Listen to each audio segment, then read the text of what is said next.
आज हम लोग कहानी सुनने जा रहे हैं इक्की और दुक्की की।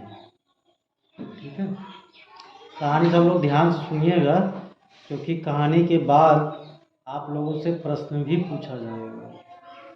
ठीक, दो बहनें थी, एक के पास सिर्फ एक बाल था सर पे और दूसरी के पास दो बाल थे। जिसके पास एक बाल थे उसको एक केस वाली कहा जाता था और जिसके पास दो बाल थे उसको दो केस वाली कहा जाता था। इसीलिए उनका नाम इक्की और दुक्की पड़ गया। ठीक है, अब दुक्की के पास चूंकि इक्की से एक बाल ज़्यादा थे और दूसरी बात वो थोड़ा सुंदर भी थी, तो इसीलिए अपनी सुंदरता पे इटलाती भी थी, थोड़ा मम्मी का दुलार भी पा जाती थी सुंदर होने की वजह से। ठीक है, तो इसलिए भी थोड़ा सा उसको घमंड था। लेकिन इक्की जो थी वो बहुत ही सीधी और सरल स्वभाव की थी। एक बार क्या हुआ कि जो इक्की थी वो जंगल में घूमने निकल गई और घूमते घूमते इतनी दूर निकल गई कि वो रास्ता भटक गई। अब उसको प्यास लगी, तभी उसको कहीं से पानी की आवाज़ खल खल खल खल मतलब पानी की आवाज़ सुनाई दी। जैसे पानी की आवाज़ सुने हो ना, तो वैसे ही पानी की आवाज़ उसको सुनाई दी। तो थोड़ा वो उस आवाज़ का अनुसरण करते हुए उस तरफ उस दिशा में आगे बढ़ी। तो जब आगे बढ़ रही है तो उसने देखा कि मेहंदी का पेड़ था और झाड़ियाँ थी और वो सूखती चली जा रही थी। तो उसने क्या किया, उस नदी से पानी जो है, नदी या झरना जो भी रहा हो, वहाँ से पानी उछाल उछाल के अंजुली से वो उस पेड़ पर डाली। तो उसको बड़ा राहत महसूस हुआ और उसने इक्की को धन्यवाद दिया। धन्यवाद इक्की, मैं तुम्हारा ये एहसान हमेशा याद रखूँगी। ठीक है, उसके बाद वो थोड़ी दूर और आगे बढ़ी। तब तक देखा उसने एक गाय थी, वो खूंटे में बंधी हुई थी और वो कमज़ोर होती जा रही थी और भूख से तड़प रही थी, चिल्ला रही थी कि मुझे कुछ खाने को दो, मुझे कुछ खाने को दो। तो इक्की ने क्या किया कि आसपास से कुछ घास फूस इकट्ठा किए और ले जा कर के उसको दे दिया। गाय ने उसको खाया और अपनी भूख मिटाई और उससे बोली इक्की, मैं तुम्हारी एहसानमंद हूँ, तुम्हारा एहसान हमेशा याद रखूँगी।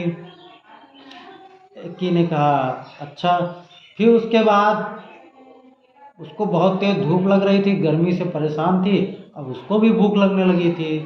तो थोड़ा और आगे बढ़ी तो वो देखी एक झोपड़ी थी। तो झोपड़ी में वो सोची कि चल के थोड़ी देर आराम किया जाए। तो गई, दरवाज़ा खटखटाया तो एक बूढ़ी अम्मा निकली। वो बोली आओ आओ इक्की आओ, मैं तेरी ही राह देख रही थी। ठीक है ना। तो जब वो गई झोपड़ी में तो उसने कहा कि जाओ, मैंने पानी रख दिया है और ये तेल अच्छे से मालिश करके सर में और उसके बाद जाओ नहा लो। इक्की ने कहा कि मुझे भूख लगी, मुझे खाना चाहिए, मुझे नहाना नहीं है। कहे नहीं नहीं, पहले नहाओ तब खाना मिलेगा।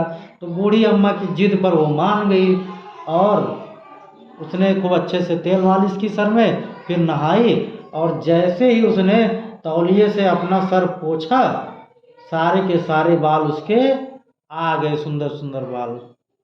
अब वो बड़ी खुश हुई और फिर वहाँ से निकली और अब उसको भूख लगी ही नहीं थी। अब वो इतनी खुश हुई कि लगातार बूढ़ी अम्मा को धन्यवाद दे रही है, धन्यवाद बूढ़ी अम्मा धन्यवाद, आपने जो है इतना बड़ा काम कर दिया मेरा। हाँ अच्छा। फिर उसके बाद वो लौट चली घर को। किसी तरीके से घर जब पहुंची तो वहाँ देख करके सब अचंभित हुए, अरे इसके तो एक बाल थे, इतने सारे बाल कहाँ से आ गए, वो भी इतने सुंदर सुंदर। तो उसने सारी घटना घर पे बताई। तो जो दुक्की थी वो भी सोची कि भैया हम भी चलें, बाल हो जाए। जब वो चली घर से निकली तो वो सीधे जो है भागती हुई गई, दौड़ती हुई गई। उसने ना झाड़ियों की आवाज़ सुनी ना गाय की आवाज़ सुनी, सीधे झोपड़ी में जाके घुस गई। अब बूढ़ी अम्मा ने कहा और वो बूढ़ी अम्मा से हुक्म दी जल्दी ले आओ पानी, मुझे कुछ नहीं सुनना, जल्दी पानी वाला ले आओ, मैं नहाऊंगी। तो बूढ़ी अम्मा कही ठीक है। तो जब उसने उनको दिया हुआ और जब उसने बाल पोछे तौलिया से अपने, उसने भी वैसे से किया। जब तौलिए से बाल पोछा तो जो उसके 2 बाल थे वो भी गायब हो गए, एकदम टकली हो गई। ठीक है।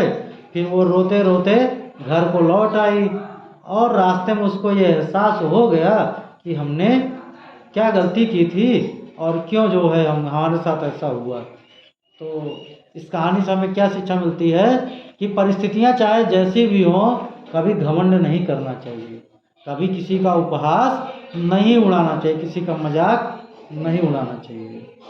ठीक है। तो अब इसमें पहला प्रश्न ये बनता है कि एक्की ने, या पहला प्रश्न आप ये बताइए, दोक्की को उन झाड़ियों और गाय की आवाज़ क्यों नहीं सुनाई दी? झाड़ियों ने और गाय ने दोक्की से भी मदद मांगी थी, लेकिन दोक्की उस आवाज़ को नहीं सुन सकी, क्यों?